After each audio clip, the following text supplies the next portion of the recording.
कार्यक्रम के एक डिमांड होय छै तऽ की कार्यक्रम सब राखै छी? 4 दिन के कार्यक्रम छलैया ओ नचैया लड़की सब ओ बीत गेलै।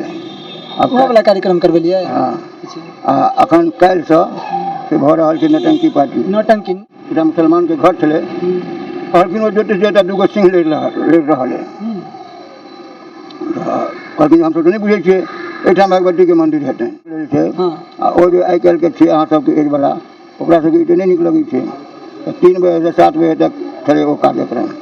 कतेक वर्ष से भऽ रहल छै? 83वां पूजा छियै। 83 साल। मतलब वो राति में अचानक से लाइट सन एलै, मतलब भगवती एलखिन नाव पर? ओ नाव पर नहीं, बाघ पर। बाघ पर 7 गो बाघ के नथने छलखिन। 6 गो बेटा छलै, 5 गो मरि गेलै। नहीं भगलै, जहन 5 गो मरि गेलै तहन अकिल खुललै। तखन अकिल खुललै जे कहने छलै तो सब सत्यानाश होय। तहन एहिठाम से उपटि कऽ आगू जाकऽ नमस्कार जय मिथिला, हम छी शक्ति, अहाँ देख रहल छी एटीएम न्यूज। अखन हम शाहपुर में छी और शाहपुर के अति प्राचीन दुर्गा मंदिर अछि। एतऽ भगवती के प्रतिमा बनायल जाइ छनि और प्रतिमा के पूजा होइ छै। प्रतिमा पूजन के कारण की छै, केना एतऽ दुर्गा पूजा स्टार्ट कयल गेलै, विशेष बातचीत हम करब। सबसे पहले स्वागत है अहाँके। जय भगवती। जय माँ भगवती। एतऽ भगवती के जे पूजा स्टार्ट भेलनि, केना भेलनि और कतेक वर्ष पहले से भऽ रहल छै? एहिठाम जे भगवती के पूजा स्टार्ट भेलनि, ई जगह छलै मुसलमान के। एकटा ज्योतिष एलखिन, खजांची बाबा छलखिन हेँ, ओ ज्योतिष के मंगेने रहथिन।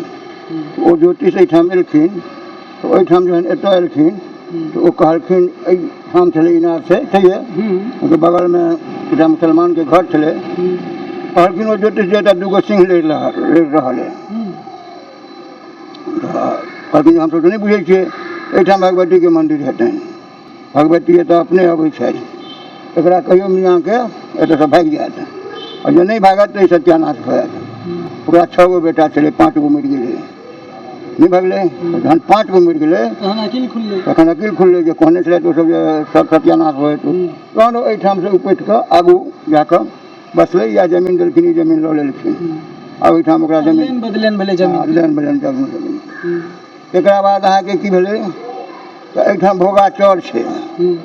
ओहि चौरमे अहाँके भगवती राति कऽ अबै छलखिन, पूरा आजा बाजा के साथ, लाइट साउंड जेना अपने सब लगबै छी ने, एहिना ओहि चौर में पूरा लाइट साउंड छलै। ओहि चौर में पूरा लाइट साउंड छलै।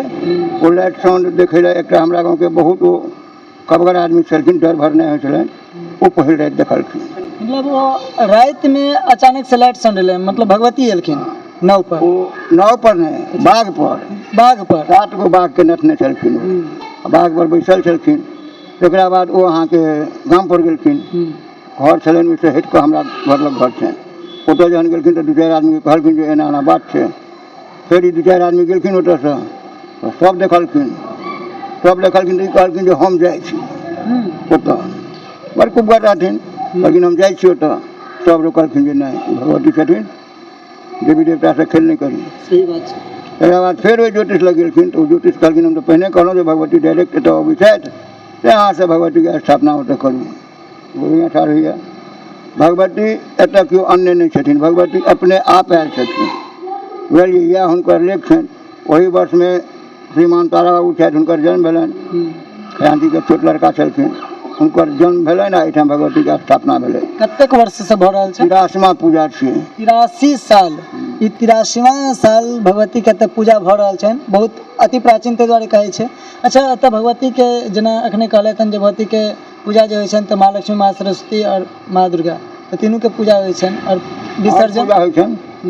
और पूजा जे छनि, जेना अहाँके महादेव के पूजा होइ छनि, कार्तिक के पूजा होइ छनि, गणेश के पूजा होइ छनि। ई सब पूजा बुझबै एतऽ होइ छै वैदिक पद्धति से। पूरा वैदिक पद्धति से होइ छै। आ किछु हमरा गाँव में एकटा पंडित छलखिन, ओहो लेख लिख कऽ देने छथिन, हुनके माध्यम से ओहिसँ सबटा कार्यक्रम चलै छै। अच्छा, तऽ कार्यक्रम सब की केना राखै छियै? मेला लगै छै तऽ कार्यक्रम के एकटा डिमांड होइ छै, तऽ की कार्यक्रम सब राखै छियै? 4 दिन के कार्यक्रम छलैया, ओ नचैया लड़की सब, ओ बीत गेलै।